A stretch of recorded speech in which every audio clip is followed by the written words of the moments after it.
Good afternoon, everyone. I brought a lot of people with me because they are the content experts, and we want you to have the most up-to-date information. And so Cecilia shared with me what your greatest interests are, which happen to coincide with all of ours, which is how is enrollment coming along? Because enrollment drives revenue. We also have a wonderful announcement to make today to share with you that's going to come from Pam Stevens about how we're going to start to advance our wages at Shepherd so we can be more competitive with markets all around us. And then we're going to talk about legislative updates from Alan Perdue, who will join us in a few minutes, primarily to discuss where are we with the governor's proposed bonus and also the raises, but also we want to tell you about all the work we've been doing with the funding formula, because for the first time, Shepherd may truly benefit from all of our successful outcomes, that is graduating students, everything that our faculty and staff are doing. So there are going to be some wonderful updates. So we're going to start with Kelly Hart. And Kelly, if you would be kind enough to share with everyone the information you shared with the executive leadership team this morning. Absolutely. Thank you, Dr. Hendrix. Cecilia, would you allow me to share my screen? You should be able to. Let me see what's going on here. It says one person can share. I'll do multiple and see if that helps. Yes. Okay. That I think was the ticket. Can everybody see my screen? Yes. Okay, so I know some of you attended the fossil session yesterday, so not much is new since that fossil session yesterday, but as of yesterday, I'm pleased to share with you that right now our current enrollment, those numbers are still going to continue to tick up because right now we've got students that are going through the petition process. So on the left side of the slide, you can see our spring to spring comparison, 2021 versus 2022. We can tell that right now we're down 174 students. And again, some of those students are still going through the petition process. We know that we dropped 63 for non-payment. But I'll share with you that we have worked diligently to assist our students who might be struggling financially. Thanks to members of the campus community and some of you who are on this call for reaching out to us to kind of help students be saved from that drop list. But as you can see, we're down about 7% right now. I anticipate we're going to tick up a little bit more before the spring census in mid-February. So that's good news, but the really good news that I have to share with you is if you take a look at the right-hand side of this slide, where we're focusing on admission numbers, and it's a snapshot of the admission funnel from fall 2019 all the way up to fall 2022.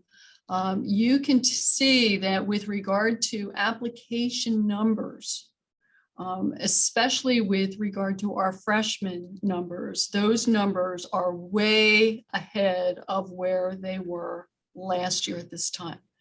I can remember sitting in this seat talking to many of you on Zoom last year, and it was a horrible feeling, right? But we have made some investments in our marketing efforts, our enrollment marketing efforts. We are moving out of the COVID cloud right now, and admissions has been working diligently to get off campus to meet with prospective students. So that has changed for us this year. Many of you have participated in our open houses and in reaching out to students, so thank you. But our first year numbers are significantly ahead of where we were last year. We just got off a call. As you know, we've partnered with 3 Enrollment Marketing, and those efforts, that comprehensive marketing plan that we have put in place with them is just amazing. Everything from digital advertising to automated communications that are very personalized, to a landing page which really collects information And then from there, the marketing focuses on what the students' needs are, what their interests are. So those, I could spend a whole session on that, but those efforts have taken us to the next level in our recruiting process.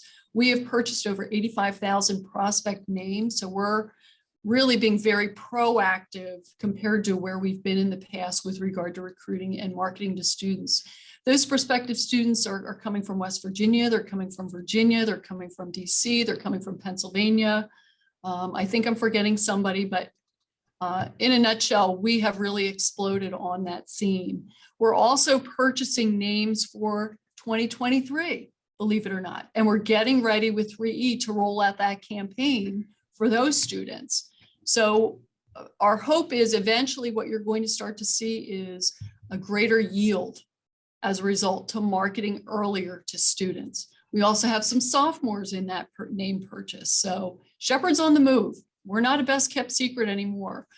We have a new marketing director, Heidi Schlag. So she's also very involved with our marketing. Dana Costa and Alex and Cecilia, you all have been very involved in our marketing, and this is working for Shepherd. Our admission staff is doing a great job staying on top of the files that come in, the admission applications that come in, and reviewing those files because we want to stay ahead with those numbers. So we're getting more accepted students into the funnel sooner.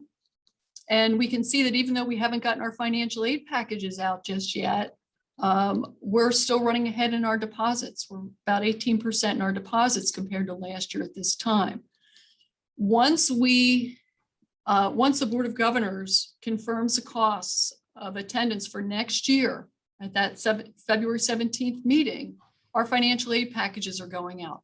And I can't wait, and I hope I have the opportunity to share with you what that enhanced financial aid package form or letter looks like for parents this year. It's not just your plain Jane letter. It is, it's an educational piece. It's going to help families to understand what the true cost of attending Shepherd is going to be with a marketing touch, and we're encouraging them to deposit early.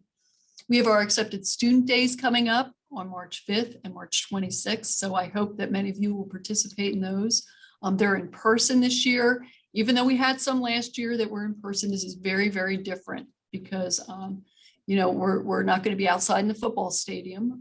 We'll be inside. People are going to be able to tour the campus and kind of meet with you the way it used to be.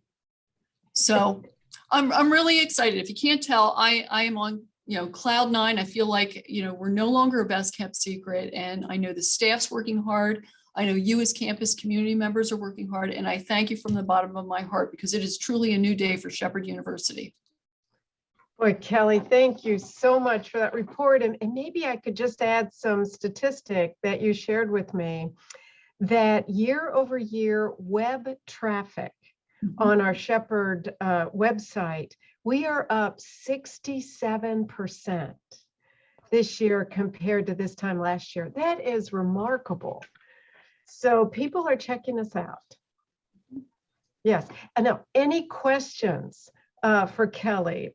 Because Kelly and her team, everyone has just done a remarkable job. We're so grateful. Any questions? We could do chat too.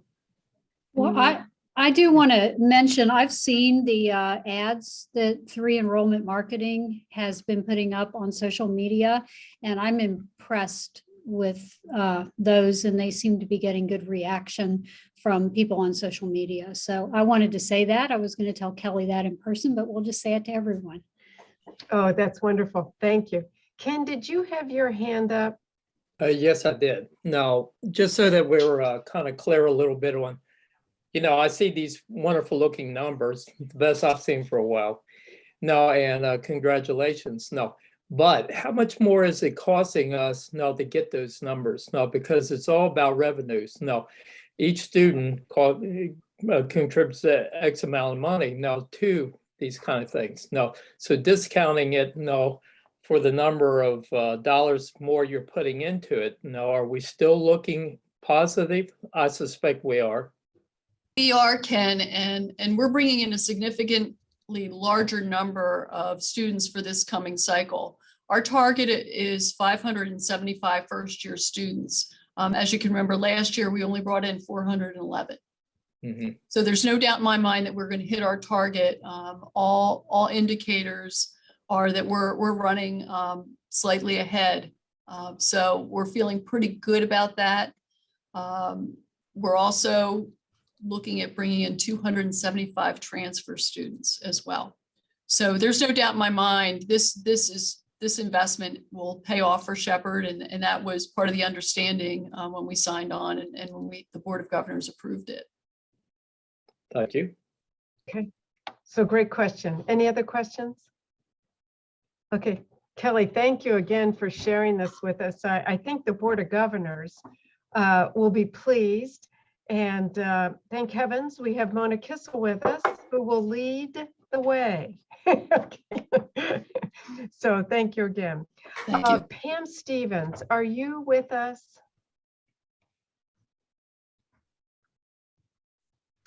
Just checking to see if we can hear from Pam. I know you had trouble with your camera earlier. I don't see Pam on the list right now. Really? Okay. Kelly, would you be willing to maybe give Pam a quick call? Oh, I'm on it. already there. Mental telepathy. Okay. But it's really important that you hear what the executive leadership team heard this morning about at least 20 employees we're starting with at Shepherd will be receiving letters that'll be sent out today that shows an increase in their hourly wage. And Marie, thank you so much for everything you did to get us to this point. And maybe in the absence of Pam, I could turn to you and ask you if you could take us through this wonderful new action. Yes, absolutely. It's exciting. So the university's new minimum wage for classified and non-classified staff is going to be $13 an hour. We will adjust our classified staff salary schedule to show that. So we had 20 employees whose salaries were under $13 an hour, and they are 18 were full-time and 2 part-time. So all of them are getting raised up to $13, and going forward, that will be the minimum higher rate for pay grades 1 and 2, actually. Oh, Marie, thank you so much for this. Again, this is the beginning of what we're trying to do. As you can imagine, we're sitting in the Eastern Panhandle here, where it's so easy to look at all the jobs that are currently available at very high salaries. I almost think that every day I hear that Procter & Gamble's salary ticks up by almost $1. It sounds like that to me. You know, come and work here. Now we're 18. Now we're $20 an hour. Whoa. Okay. They're starting to sound kind of good. So any questions for Marie? I had a question for Marie. Okay, Jenny. Marie, does that affect my people? I don't remember if most of those people were in facilities, Jenny. I don't remember offhand whether some of them are those that you report to you. I think so. I think there are at least a couple. Okay. So they will all get letters. If I don't know how fast it takes to get across campus. So I don't know if the letters have left HR. They'll get them either today or tomorrow. And the department, I can send you the list. I can look it up after the meeting if you want me to. Yeah, if you could, I'd really appreciate it. Because I mean, I know at least 6 of my people make under 13. So Not anymore. well, awesome. I'm very happy to hear that. Thank you. This is all good. Okay, as I said, just the beginning. Thank you. I see that Alan Purdue has joined us, and Alan, I promised, your screen looks a little frozen right now, but I promised that you would be giving us an update about the governor's proposed bonus. as well as an increase in salary, an adjustment. But maybe we could also touch base on the funding formula. So I'd like to turn it over to you. Sure, thanks. Well, I'm going to presume that everybody has looked over the email message to the campus that the president sent on January the 26th, which began to speak to this topic. The governor had made some announcements in, I think, early December with some fanfare about an agreement with the legislative leadership to promote state employee pay raises. To just be frank about it, I think as soon as we heard the press conference, we were immediately, several of us, suspicious that we were going to see a duplication of what happened in 2018, and that is what's happening. And the president's message makes a short reference to that.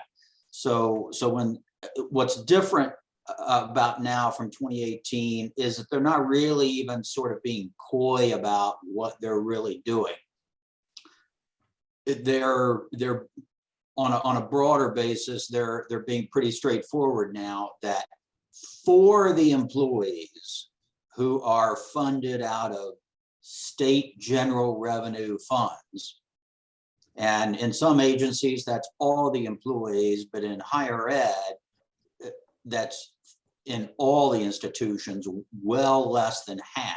And at Shepherd, it's less than 1/3 of our total workforce that they're calculating the dollars from off of to provide appropriations towards salary increases. And when they say 5% of the average state employee salary, what they mean is on a statewide basis, they looked at the numbers. And so that 5% of all statewide employees comes out to a number in the neighborhood of 2,500. And so they're allocating $2,500 in appropriations to the agencies per head count of people who are paid out of general revenue. So that does not come anywhere remotely close to funding a 5% pay raise for all of Shepherd's employees. It doesn't come remotely close to providing $2,500 for every employee at Shepherd.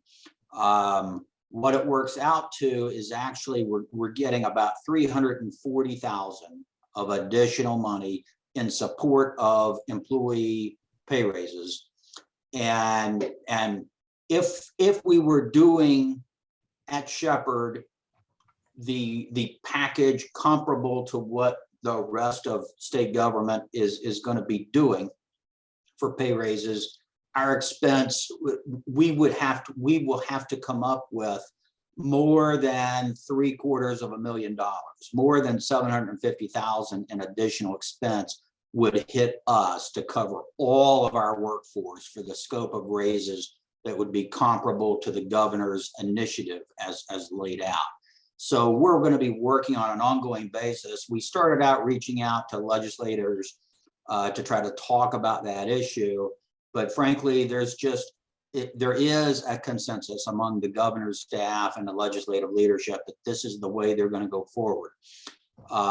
So we're going to have to evaluate what we can afford, thinking about are there cuts we can make in some areas? Are there ways we can increase revenue from student tuition or auxiliary revenues or whatever other source to try to cobble together as much as we can to try to be competitive with this movement that's happening at the state level.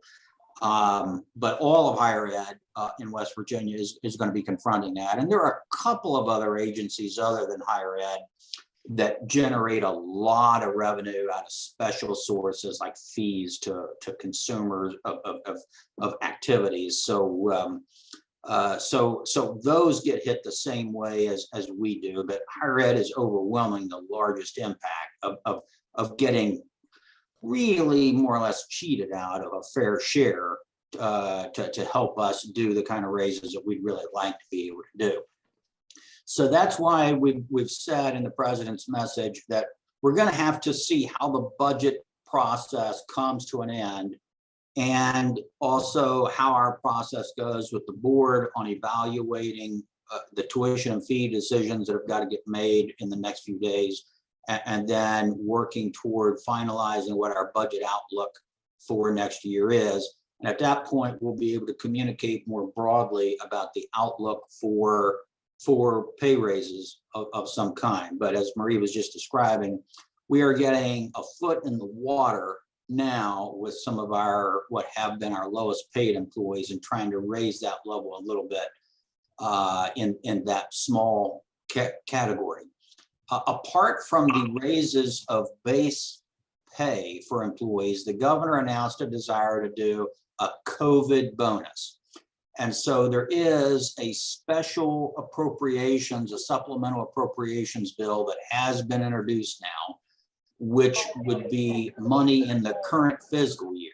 It would be, presuming that it is passed as expected, it would allocate about 170,000 to Shepherd toward a potential bonus. Now, if you divide that 170,000 among our entire workforce, it does not come out to a 2.5% pay increase, which or 2.5% of your pay, which is the number that the governor used.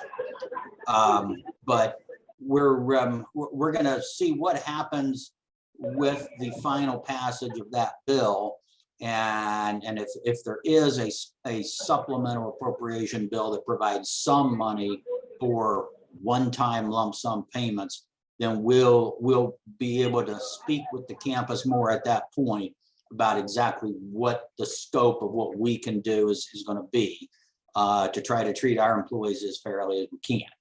So that's the outlook about the current budget outlook.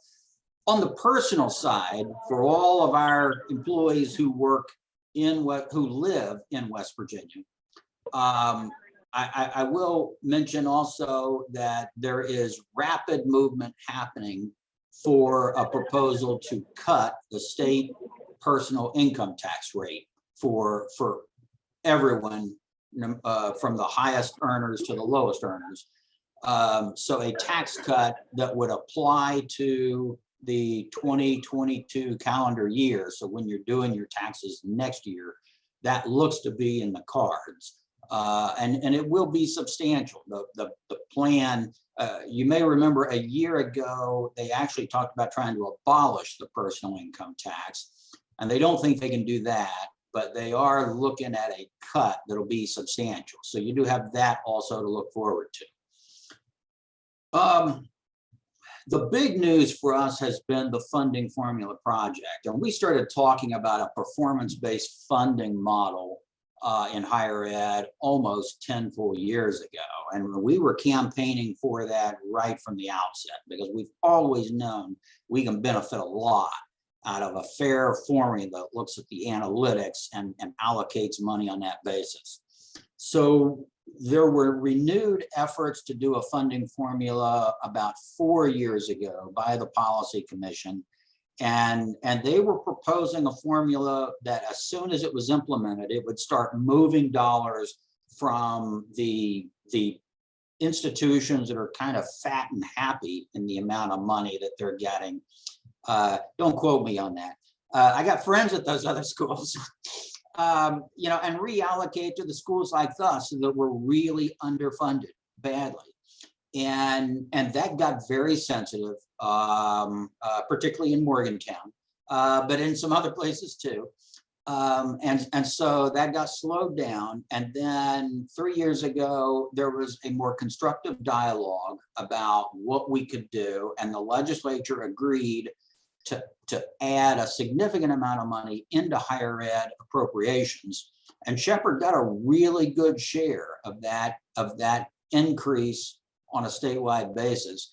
And it brought us to being much closer to a competitive level of funding with most of the other schools. So it would take a long time for us to really undo the damage that was done to us from years and years of being underfunded. But at least in the current year, operating money, we're getting something closer to a proportional fairness than where we were for decades.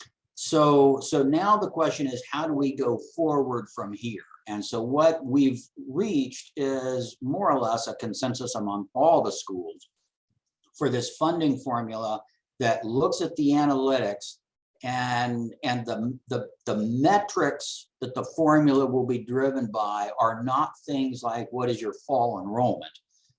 It is more of a performance outcome approach. And so it will look at things like how many students achieve at least 30 credit hours of completion in the given year. How many students achieve 60 credit hours in the given year? How many students achieve 90 credit hours in a given year? How many students get a degree in that year? And things like that. Also, there are going to be premium results for the high need fields. And the analysis of what is a high need field is being driven, frankly, largely by the State Department of Commerce. But the commission is interacting with them and influencing that some. And so for the most part, the fields that are going to get those bonus points as a high need field are things in the STEM area, in the health sciences areas, but also in teacher education, because that is also viewed as an ongoing critical need for the state. IT is going to be in that area. So we think all in all, we were feeling optimistic about this from the outset as it was being developed conceptually. And we do have a model of a mathematical formula. It's massive. It's the kind of thing that perhaps only an accountant could really love. Hundreds of rows and hundreds of columns. So it's a little mind numbing to try to work your way through it.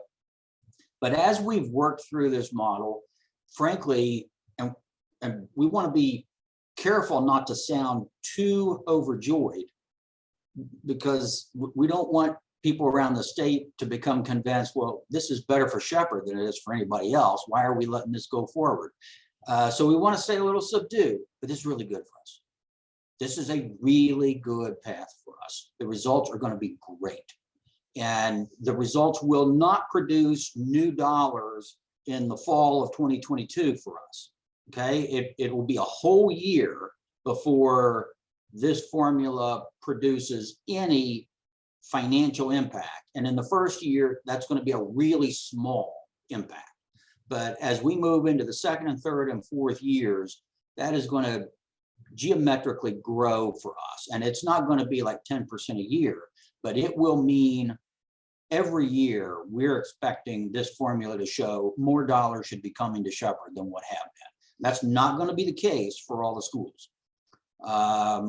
We're going to have dynamics that will work for us that are just not going to produce the same positive outcomes for everybody across the state. And so we're going to be in a position to thrive with this. And so we're really excited about it. We've talked extensively to legislators about it and promoted it. And the great news is that right now, the only institution in West Virginia that is not supporting this funding formula is Bluefield State.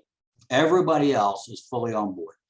And I think there's a recognition there's a desire to be, polite to Bluefield and its people, but there's a recognition of what the dynamics are that are causing them to be dragging their heels on this. And that is not, I'm convinced, it's not going to get in our way, and we're going to see this. So the framework is going to be that a law will pass in the legislature to authorize the commission to formally move forward with creating a funding formula rule. And all of the details of exactly what the formula is going to look like will go into a rule. So after this bill passes, and that might be, late this month, it might even be early or in March, near the end of the session before the bill passes. And then the commission will start the formal process of developing the rule. And many of you have seen that cycle of how that works with rulemaking by the commission. They send a copy of it out for everybody to have an opportunity to comment on.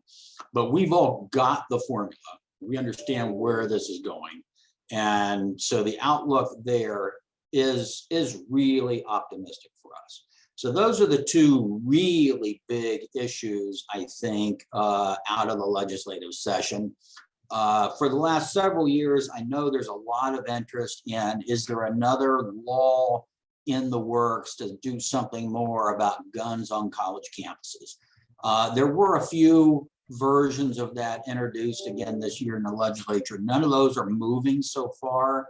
And the scuttlebutt suggests that they're not going to move. There are whispers that there might be something else about guns that might move this year. It won't be about higher ed. So we'll take our victories where we can get it in terms of that. Other than that, there is one other interesting bill about health professions students that I know some of our folks on campus have taken note of in the House. This bill is moving. It will create a behavioral health study, task at the commission that will have a focus on areas like psychology and social work to enhance enrollment in those fields. I think the cautionary note I want to add to everybody about that bill and its significance is that a bill that tells the commission to add emphasis to that doesn't automatically add money. And so unless they separately come through in the budget bill process and put money into the student scholarship programs that could be devoted to those fields, the impact will be more limited. But it's good that they're recognizing, the legislative leadership is hearing a message that the behavioral health issue for college students across the state is a really important issue, and they are concerned about it. So we'll see how that goes forward. That's there are probably 50 bills in the legislature that speak to higher ed in one fashion or another, but most of them are not likely to even get a committee hearing, much less make it to the floor of either of the houses. So these are the areas where there's clear activity. There is a query in the chat box I see about laws that deal with diversity training is the phrase used in the question. The critical race theory moniker is used in a lot of the national conversation, and in some of what we're seeing in Charleston also. There are a couple of bills that have been introduced.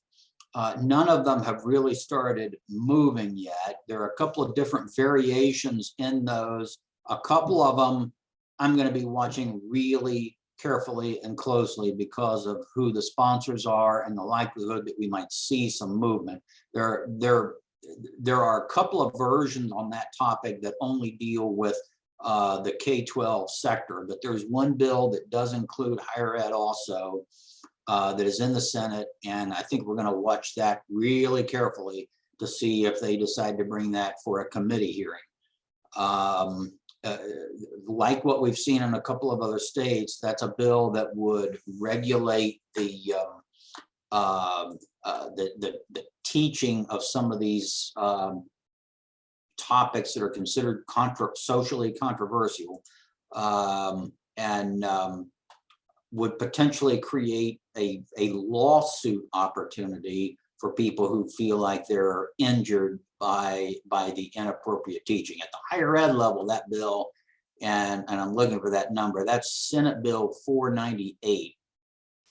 At the higher ed level, if you teach the topic as a theory and include other parallel theories at the same time, then that's okay. under the language in the bill. But if you teach something as a fact, or what's articulated especially is that you can't require a student to adopt a specific, theorem as a fact that they have to adopt as a fact themselves, like in the way you would grade their papers or something like that.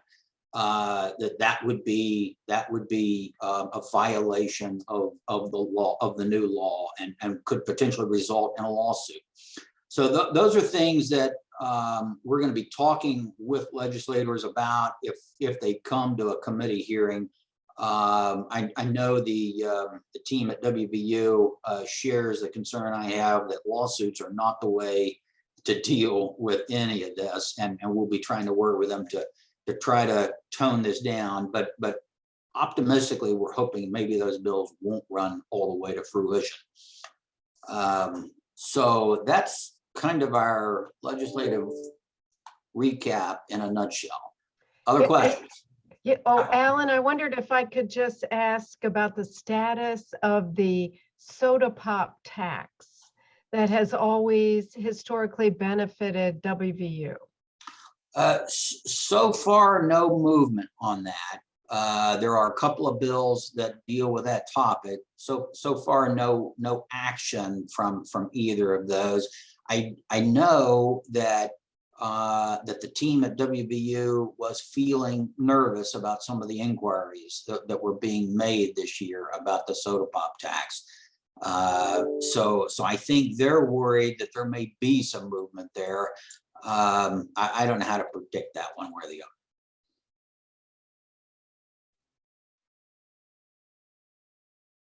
Anyone else? Oh, Ken? Alan? Yes, sir. There's 22 institutions involved with the funding model bill. I guess we're both looking at Senate Bill 550. The question I have is, why would half of them be in favor of this? No, if it's not going to benefit them. No, I'm always concerned about data collection. No, how is it used? How is it verified? No. Who is it coming from? Is it going to be audited to make sure enough that these institutions are actually giving good data, or will they try to go around it somehow? The data sources that will be used in this funding formula are the areas that would be the most difficult for any of the schools to really fudge up, frankly. That's been one of the things that the chancellor has been nervous about, and it's one of the things that I would have been nervous about if they'd gotten more creative. They're not just going to let us just tell them our numbers are X. They're going to want to see the raw source information. There is, a lot of people don't realize this, there is a huge amount of raw data that we are required to share with the commission every year, and some of it goes on a semester by semester basis. The reason that becomes hard to fudge is because of the magnitude of it and the manner in which it is raw data. So they actually literally get the name and the identifying information on every individual student and each individual class that each student takes and completes on a semester by semester basis. So you can't really, this is not just, saying to them, well, we have 500 students in this when we really only have 300 students in a program. But all of the raw detail of the enrollments go forward from every school. So it's a relatively safe system in that regard. Now there are separate models for the community colleges and for the four-year schools. So they are separate, they're similar, but they are separate, and the analytics are distinct between the two. So we'll be compared to the other baccalaureate institutions, and the CTCs will be compared among themselves in their funding formula as this thing goes forward. There are two bills. There's a bill in the House and there's a bill in the Senate.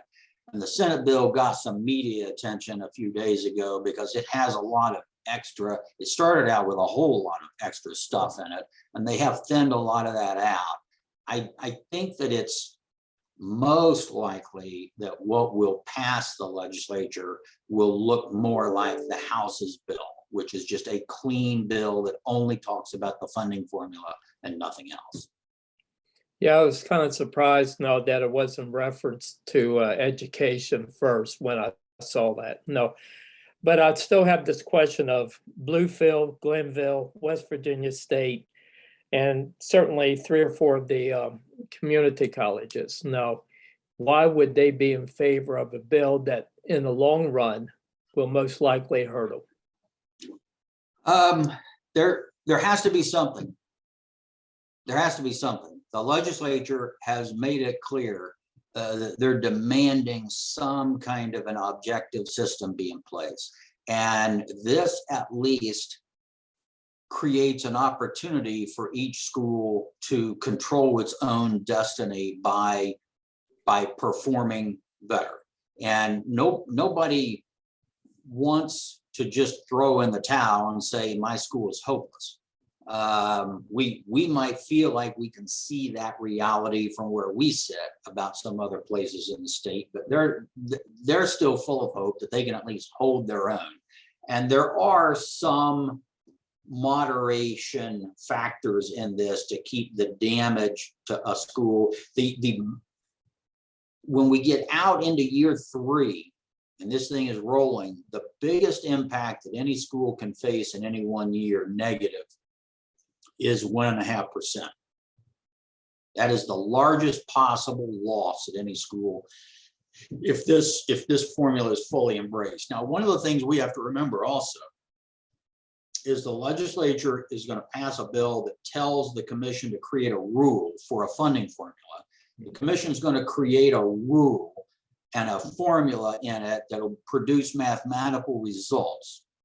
That doesn't immediately cause those dollar amounts to go into the budget bill. The governor is still going to write the budget bill with whatever numbers the governor wants to put in it. And the legislature is going to finalize the budget bill in the middle of March of each year with whatever numbers they want to put in it. That they might have a formula result that says 13 million for Shepherd, and they might decide to give us 15 million. Okay, but you know, that legislative authority is always still going to be there. What we're hearing and what we think is true is that the legislature would like the formula to be in place so that the clamor from 22 places around the state doesn't keep happening every year. It creates a cleaner communication flow about the appropriation process. Well, I guess the only thing I can say right now is I hope now with the increases in revenues now that the governor's talking about almost every month now. Now's the time now for Shepherd, our board of governors, certainly our presidents, and all the constituency groups start hitting the legislators to try to get a larger share of that right now. And of course, more money put into higher ed. For the base budget, and we've also identified a series of large capital projects needs that we would like to see the legislature help us with. Mm-hmm. Yeah. So Cecilia, do you think the team delivered information that everyone has an interest in? I do.